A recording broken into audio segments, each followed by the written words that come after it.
right. Welcome to Podcast Them Down. I'm Tim Regan from U.S. power metal band Burning Shadows, Fade to Black Metallica tribute, Dual-Violin folk metal band ISENMOR, and recently vacated Graves true zombie metal. Be sure to subscribe, like, or follow. And now, on with the show. All right, I had that intro recorded so I don't have to say it every time. Oh, very nice. So today I am with Dave Spencehammer, Spencer, from Burning Shadows, and ISENMOR. He's the drummer extraordinaire, if that wasn't obvious. So, thank you, Tim.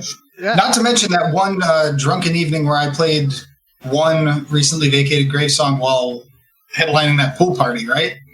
Yeah. All right. No further comment on that. So for Burning Shadows, on the Burning Shadows artist profile on Spotify, we decided to start putting together some playlists, and Spencehammer here has put together the first of those playlists, Spencehammer's Selections. So you can find this if you go to Spotify and search Burning Shadows, the artist. And I was looking for a nice, easy link, but the link to the profile is open.spotify.com/artist/0 lowercase z capital W 8 etc. So yeah. All right. So everybody listening, you got that? Go. It's quite a few more characters. So yeah, just go search for it. Find the playlist. It's down under artist playlists. And it is called Spencehammer's Selections. So we're going to go through each of them. And, I realize how weird it is to do a podcast about metal songs and not actually play any of them because of copyright concerns, because then we'll be flagged and charged and ceased and desisted, all because these bands didn't make their fractions of a cent off the streaming of these songs. Not to mention the fact that I'm just going to go into the minutia of it, and I'm going to play nothing but a 3-second clip and say, oh yeah, man, those 3 seconds right there, it's so good. Yeah, so they're going to have to be short. So anyway. It's not really value-added content, is my point. Right. So, I don't know, how do you want to do this? Do you want me to say what the song is, or do you want to say what the song is? We can go in order. Let's go in order. So I figure, yeah, why not? So the first one that came to mind is one of my favorite tunes that's a kind of a sleeper hit insofar as it's not ever been played live as far as I'm aware, and is nobody's favorite Blind Guardian song. But I really love A Dark Passage, which is the last full song on A Night at the Opera before the outro, and subsequent bonus tracks on this remastered edition. Nightfall of Middle Earth, not Night at the Opera. Wow. Can we start over, please? No. We're yeah. Wow. That's an embarrassing Freudian slip. I was thinking about A Night at the Opera earlier today because somebody was talking about the various eras of Blind Guardian on the Blind Guardian subreddit. And they were talking about how A Night at the Opera was the transition from classic 90s Blind Guardian into kind of what we have now with A Twist in the Myth and Beyond the Red Mirror and At the Edge of Time and all of that. Well, and I completely agree, because I didn't like that album quite as much as I wanted to when it first came out, because I was expecting Nightfall in Middle Earth Part 2. But at any rate, the last song on Nightfall in Middle Earth is A Dark Passage, and it is detailing, from Morgoth's position of narration, kind of his glee at the upcoming final battle, where the elves and men are allied, Valinor's empty, and he is about to ruin their day. So it's a really kind of grim end to an album that's got a whole slew of emotions to it. And it's always spoken to me for a bunch of reasons apart from the kind of tragic lyrical content. It's kind of a galloping 3/4 or 6/8 meter, however you want to think about it. And it's anthemic. It feels like you're right there in one of the armies, either marching to Morgoth's stronghold at Thangorodrim or waiting for the elves to show up if you're of the Orcish persuasion. And yeah, it's really my favorite song on that album, and that's saying a lot because there are a bunch of great tunes on there. So the a lot of people. So I think it is well known that this album, the whole album, is based on the Silmarillion. But I think back, this album came out in the late 90s, right? Yeah, 98. So, that was... Wow, this is going to hurt to hear. That was 23 years ago. So, buying this album when it was new, 23 years before that was the mid-70s. And, it's like, oh, you didn't know such and such album that came out in 1975 is based on this or this. Yeah. That. So you didn't realize Led Zeppelin was singing about The Hobbit? Wait, or fill in the blank?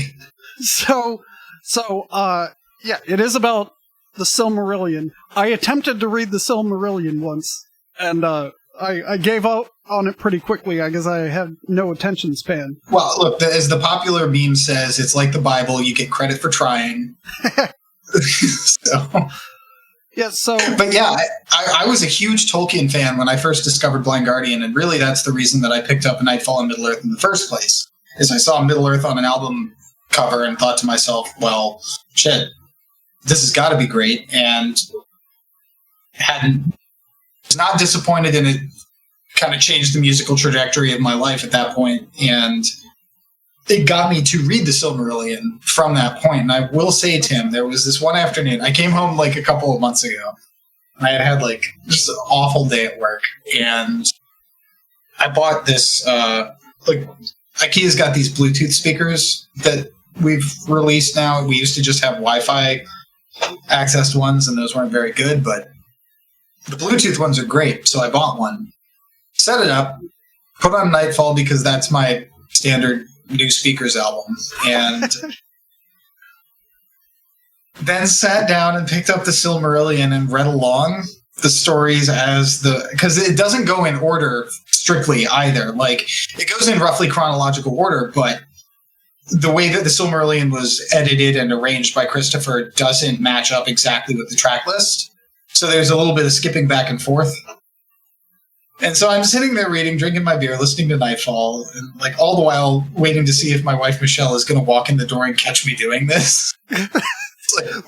Did you have the covers over your head with a flashlight? Yeah, the map was unfolded all the way out of the dust jacket. Yeah, the whole thing. Yeah, but yeah, A Dark Passage. I highly recommend everybody give it a listen. It's one of those wonderful Blind Guardian songs where there are not tempo change, a little bit of a tempo change, but there are time signature changes. We go from straight minor to very melodic major kind of tonality in the bridge and like second solo section. You've got direct quotes from what Professor Tolkien wrote down in the Silmarillion. Like, there's nothing more that I want out of the song. So yeah. Before we move on, I do have to say this is by far my favorite Blind Guardian album, and I basically, it never left my CD player for like a year, yeah. So something new I learned about it. Do you know what's on the cover?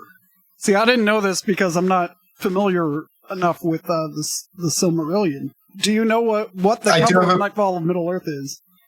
Yeah, it's portraying that moment when Luthien Tinuviel makes her way into the deepest pits of Thangorodrim and dances Morgoth into a stupor in front of his wolves and all of his orcs so that she and Beren can wrest one of the Silmarils from his iron crown, get back through the girdle of Melian and present it to Thingol, Luthien's father, and thus win her hand in marriage. I am impressed. Yes. Yep. That's it. Yeah. And I feel like you can end most of Tolkien's stories like that. But it was not to be. Right. And last Tolkien thing before we go on. Yeah, sure. My parents got me and Michelle a lecture series subscription that was put on through Politics and Prose bookstore down in DC. And it was Tolkien's Three Great Tales, which are The Fall of Gondolin, The Tale of Turin Turambar, or The Children of Húrin as it was published, and the Lay of Leithian, or Baron and Luthien as published. And it has reinforced all of my most self-destructive instincts in terms of purchasing books and like having a complete library at home, because man, the professor went pretty deep into some of the histories of Middle-earth, and it was just a complete nerd out. But I wore one of these to all of the classes just in case anybody else was hip to it. That's awesome. So next, I have a feeling we won't be spending as long on all of these. So maybe not. All right. So next is When by Opeth from the live album The Roundhouse Tapes. Yeah, it is. And Opeth is one of the bands that I first discovered when I was getting into heavy metal back in, I guess, 2000-ish, 2001, something like that. And Morning Rise was the first album I bought by them, and then I got My Arms Your Hearse. And When has always been one of my favorite songs from that album. Excuse me. And again, it's a bit of a journey in terms of vibe, if you will, because I'm lacking a better word at the moment, but it's an extremely aggressive death metal song up until about 2/3 of the way through, when there is this beautiful, clean interlude with introspective lyrics about, facing the specter of death and loss. And that final last quarter of the song after the "and I cried" lyric is just such a, morosely blissful kind of experience for a listener. And I loved it on the studio album. And I think you and I did we see this tour together? What year did this album come out? It was recorded on November 9th, 2006, which was the Ghost Reveries tour, and it was released almost a year later in 2000. Which we almost certainly saw. And I think that was the year that they were putting a couple of those new tunes. Like we saw April Ethereal that year too. Like they were putting a bunch of older songs into the set list that they hadn't done before. Or at least not in the US. Well, the Roundhouse Tapes is one of the best concerts, live concerts I think they've ever done. And Agreed. The set list that appears on the live album is one song from every album up to that point, and then an extra one off My Arms Your Hearse and an extra one off Blackwater Park. So, yeah, and that's what they were doing, and I think they did two. I'm not positive, but I think they did two legs of that tour, and then they just swapped out. Here's the Still Life song we're doing, and they did a different one. Well, and then the 2006 was it 2006 or 2007 that was the anniversary tours that they did. They did 3 shows. There was the one in LA and Chicago, and then New York, I guess. Yeah, and I was at the New York one. And I was at the LA one with Greg Mueller, actually. Oh, nice. Yeah, I went out there for spring break, and Opeth was playing, and I was like, "Hey, Greg, you want to go see him at the Wiltern in LA?" Yeah, sure.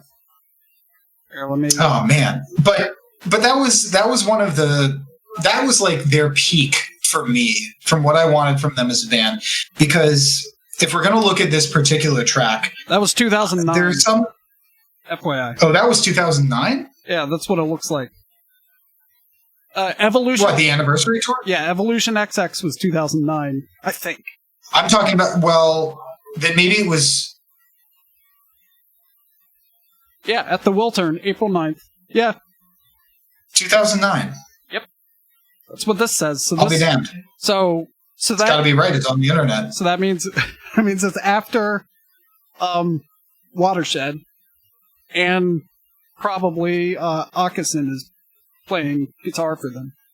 I think it was only their 15th anniversary, because Peter Lindgren was definitely there, and it was still... So that would have been 2004 if it was their 15th anniversary. Their 20th anniversary was 2009, according to them. Then it might have been that first year that we knew each other. At any rate, one of the things I love most about this particular version of When, and this is something that I've been considering about metal bands in general recently, is the fact that when you go to a metal show, you basically get the same version of that song that you get on the album. And that is awesome and great in many respects. But with bands like Opeth, I think that they really thrive from an environment where they can change up a little bit what they're playing. So if, for example, if you listen to Martin Mendez in that last quarter of this song, he's playing bass lines that are not even close to what's on the album. I mean, that's what he recorded back then, but now he's, 10 or 15 years later, however long it was, he's got new ideas, and we all get to hear that. So that's really what I'm looking for out of a live track. And, Martin Axelrod? I think it's Axelrod. Axelrod. Martin from Witchery, now in Opeth. Like, he's not playing what Martin Lopez... He's not playing what Lopez used to play. But that's okay, because he's following, the melodic and rhythmic line of the lead that Mikael's playing, and it fits in perfectly, and it's something new and different. And I think also one of the things that makes this one really pop for me is that they pump the tempo a couple BPMs. It's faster than on the studio release, and I think it gives it kind of a more aggressive and urgent, full energy. I'm not going to say it was lacking on the original, but like I said, a live album should be something different than what I heard in the studio. Well, on the last episode, Mike and I were talking about backing tracks, and I was lamenting that if you use backing tracks, stuff like that can't happen. Unless it's planned. Yeah, and I gotta say, of all the awesome aspects of playing with in-ears and having everything dialed in for ISENMOR, I do kind of miss the ability to pull and push the tempo like I can with Burning Shadows. Yep. So different bands.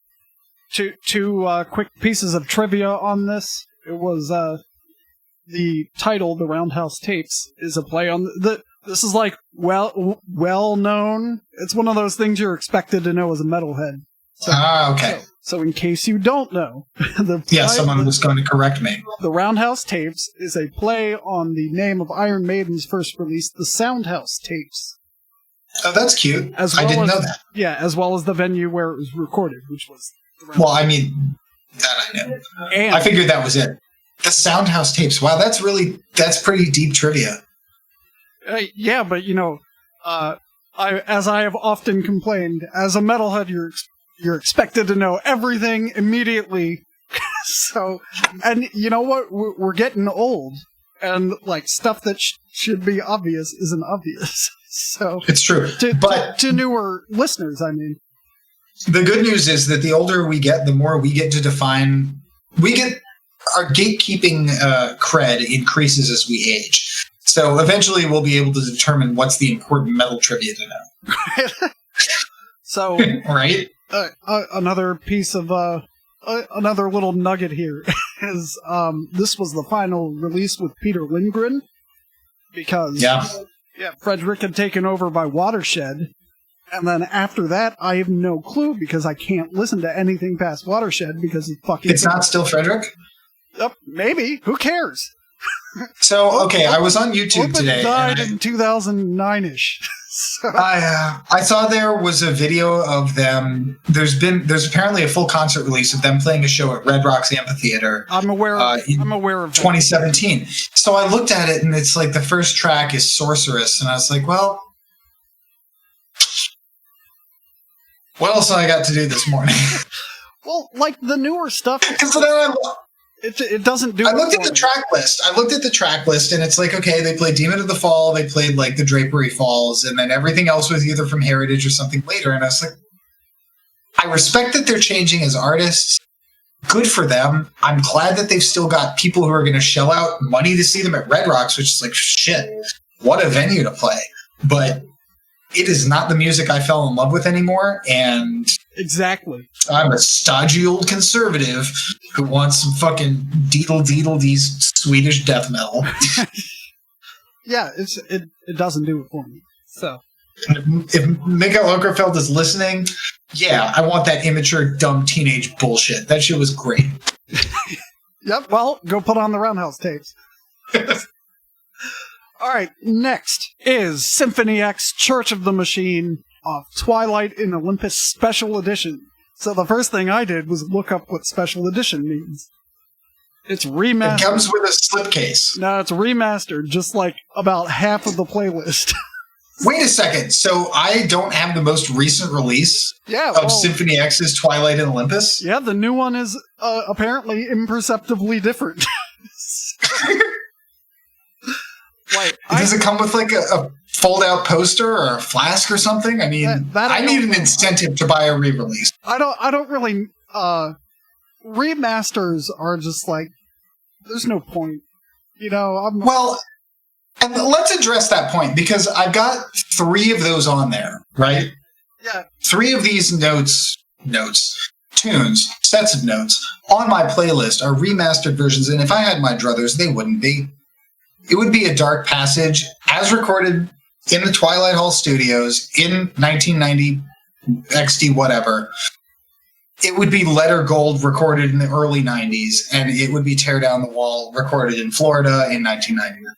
But that is not what Spotify has to offer. So I encourage everybody to listen to the original recordings, because that's the shit that I fell in love with. That is the sound that drew me down this path. And while they sound awesome as remasters, it is not quite the same. It's like repainting your childhood bedroom.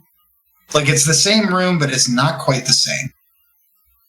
Yep. But a lot of the times I don't get the point, and a lot of the times the difference is imperceptible. Like, you'd have to A-B it to hear the difference. Or, worse, it's not as good. Like, maybe they push the maximizer harder or something. It's just like... And it's sometimes it ruins the charm. So... I mean, I can think of some of those King Diamond remasters, like specifically them. Like, it sounds awesome. It sounds too good. Like, when I listened to them for the first time, I felt like I was in the room with them recording it.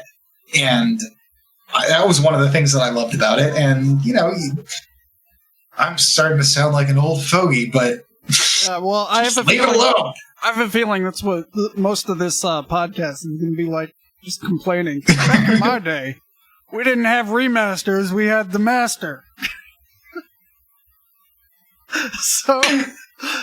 Alright, so anyway, Church of the Machine. Church of the Machine. Tim, what was the first Symphony X show? One of the first, the Twilight in Olympus was one of the first albums I had. I think the first one I had was V. Or 5. Or the New Mythology Suite, or whatever the title of that thing is. So I think the reason that I had Twilight in Olympus is because that's what was at Tower Records when I went.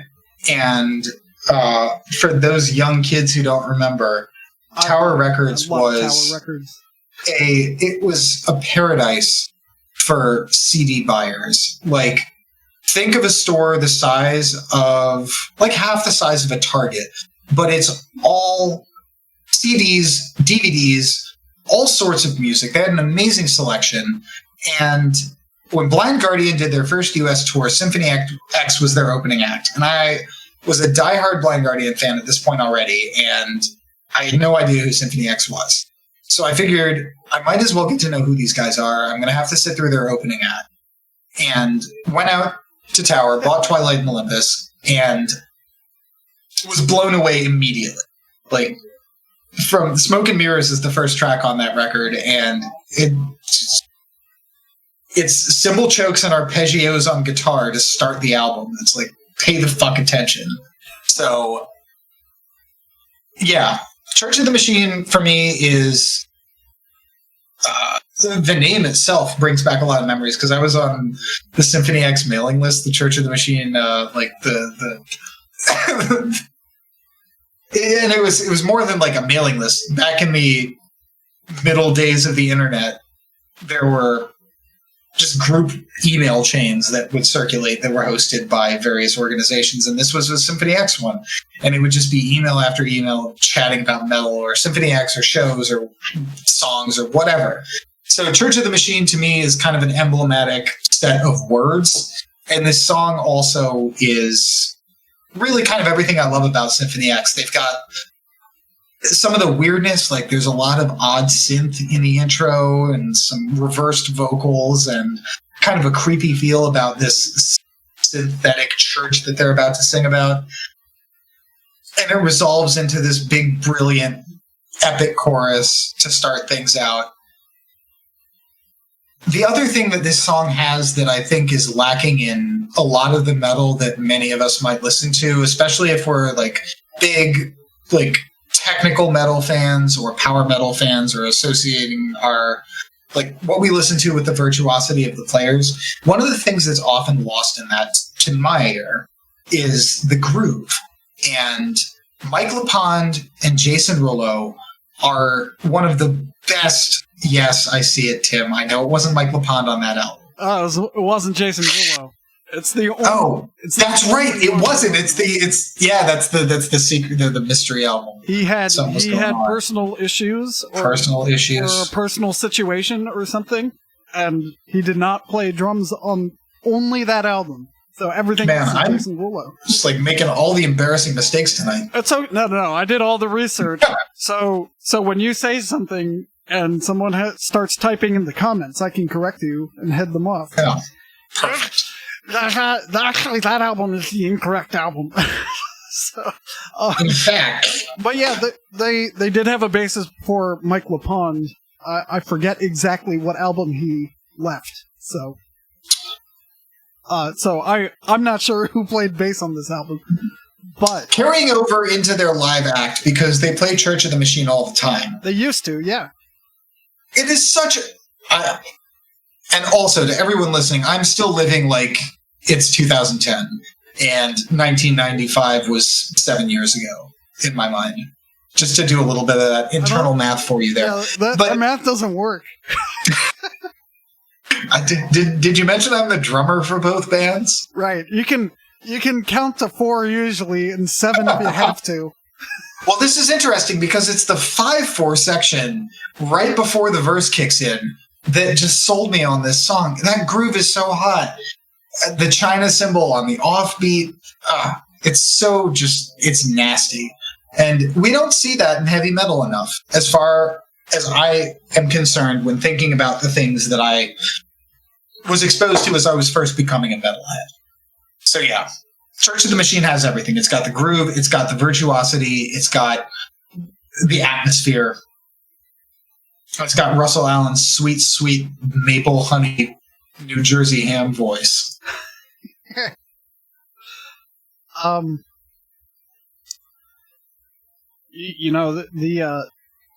Twitch chat is distracting me, and then are there people actually watching? There is a person watching.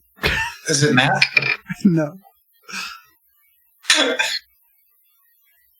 it's Mike, and Mike is watching. And hey, Mike. Oh, Mike, if you're watching, this is great. It's a perfect segue. This next song goes out to my favorite sax and bassist. #1 Weird Al impersonator on vocals and bass extraordinaire, Mr. Mike Wilson. This is a tune from Solefald's album, Not on Liebeskunst. And I imagine this is the one that Tim was about to give me shit for when he warned me in our pre-production meeting. Yeah, well, you didn't need that meeting to know I wouldn't like this. There's no saxophone. That's harsh, actually. It's not that I didn't like this. It's that there is saxophone in it. Is there really? God damn it. I don't like saxophone in my metal, but could the song be described as metal? I'm not sure. I know that everywhere it says avant-garde black metal, and I agree with many of those words. But and they all apply at some point. Right. When does metal stop being metal? I guess is my question, because there's about 90 seconds of black metal in this song. It's not. So let me just put a pin in that and go back to the saxophone. It works in the song. It's just, in general, like, the fastest way for me to ruin an Isan song is when that goddamn saxophone comes in. I fucking hate it. And the only metal song, like metal song that's not avant-garde. You know what? I'm just talking in circles. Another Day by Dream Theater has saxophone in it, but you like that one. I can tolerate that one. Okay, right. But yeah, the saxophone in this, like, it sounds like that weird Nightwish song on Imaginarum. You know, I wouldn't call this song metal except for the one black metal section. But yeah, sure. Anyway, it kind of works. It was not as bad as I thought it was going to be. But let's go back. Let's look at some of the other songs in this playlist and think about what is metal. Okay? Blind Guardian. Is the Bard song metal? Yes. But I don't know why. When does metal stop being metal? That's a good question. When does it stop? Symphony X. Is Candlelight Fantasia a metal song? Yes. Is it? But yeah, exactly. Well, here's one. Oh, I'm sorry. I skipped Opeth. To Bid You Farewell. Can we look at the entire Damnation album? When does metal cease to be metal? So Anathema, still metal fans love them. They haven't been metal since the 90s. Right. So this is an interesting thing because one of the things that I looked into after it became clear to me that symphonic orchestral percussion was not a viable career was a career in academia as a musicologist studying heavy metal, because there is a lot, but not enough, scholarship done about the actual music that is heavy metal. And it's amazing because I graduated from my undergrad in 2008, and the metal world has changed so much in the intervening 12, 13 years since then that what I was thinking about was like this new explosion of stuff called folk metal, you know, and how that fits into the metal idiom, using these traditional songs but played with distortion and double bass. So this is a question that I thought about a great deal. What does it mean to be metal? And musically speaking, when quote unquote metal bands do things that aren't metal, how do we, the listener, appreciate that, especially in the context of an album that does have a lot of aggressive stuff on it? Like, Metal and Leafskunst is not a soft record, but it's definitely got some soft songs. And yeah, well, after hearing the song, I think I'm more willing to give Solefald another chance. So. I've got some album recommendations for you specifically, because some of their weirder stuff is earlier in their catalog, and it's admittedly a little bit inaccessible. Mike is probably furiously typing Red for Fire, Black for Death right now. I mean, that's the correct answer. Those two albums are the ones to convert you. Red for Fire, Black for Death, and Lauren Leafskunst are the ones. Were you there in Inferno when we saw them? What year did I go? It was there goes Mike. All right. Wait, what'd he say? Because I'm not on Twitch. He said, "Yep." I think that's how. I might have put more twang on it than there should have been. So we went to see them. Abigail and I went to go see them. Abigail's my little sister. Solefald is like her number one or number two band, period. We went to go see them that year that they played at Inferno, and I don't believe that we were all there that year. I think we saw Borknagar and Arcturus the previous year. So that's the year I went. Yeah, okay. Inferno, so this was... Inferno, for those who don't know, is a festival, an indoor metal festival around Easter in Oslo, Norway.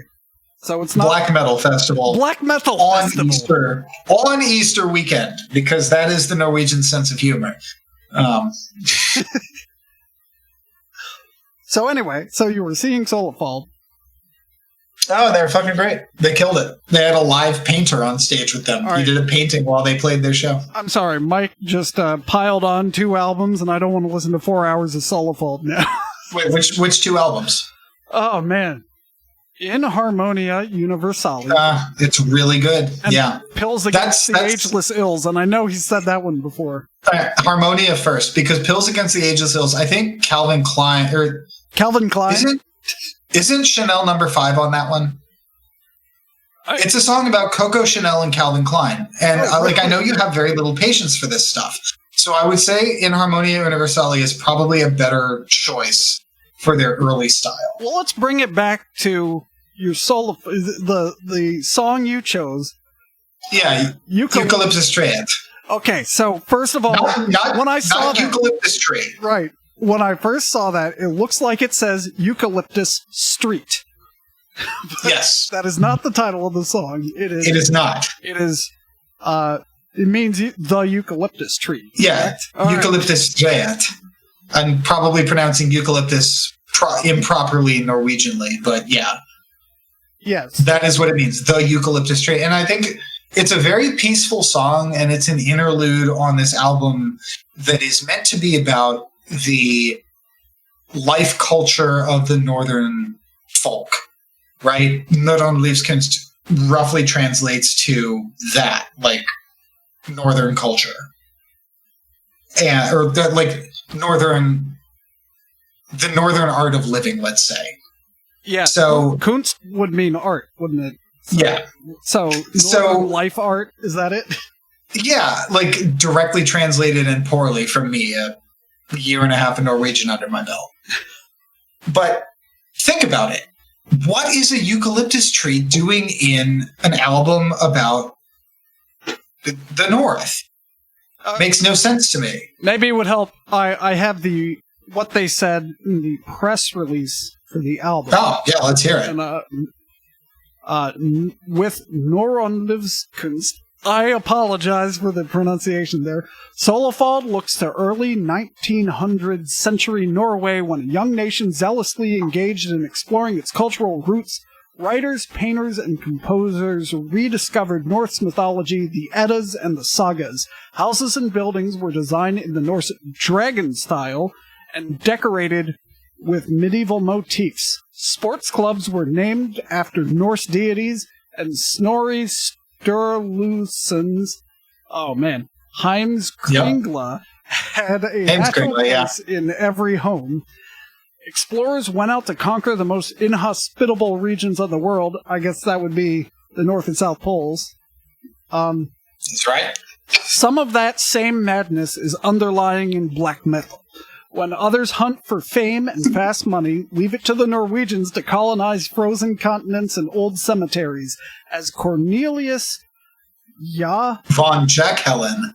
Jacqueline? All right, thank you. Saga novel The Fall of the Gods states, they called it evil. They called it true Norwegian black metal.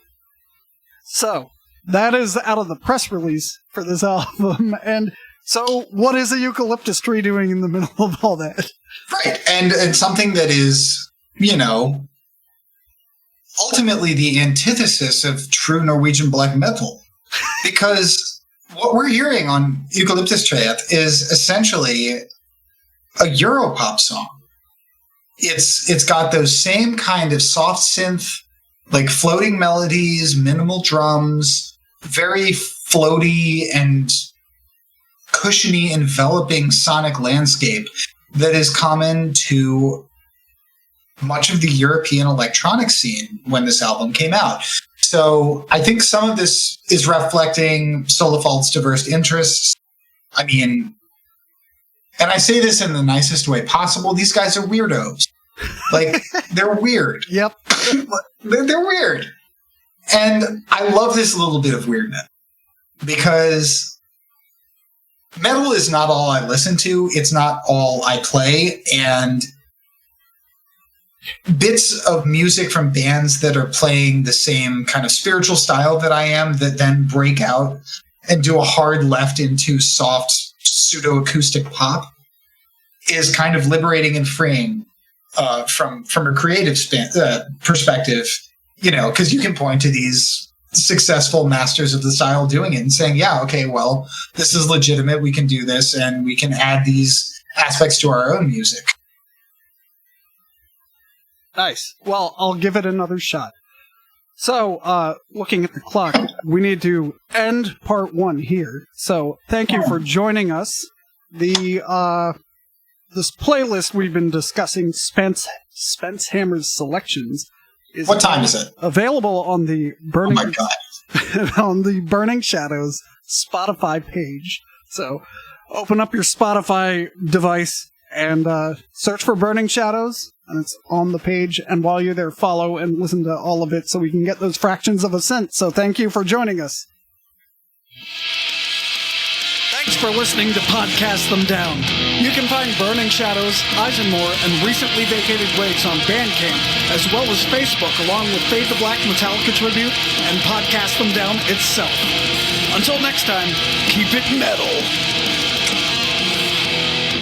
You're really going to show up at the end of the podcast, you little fucker?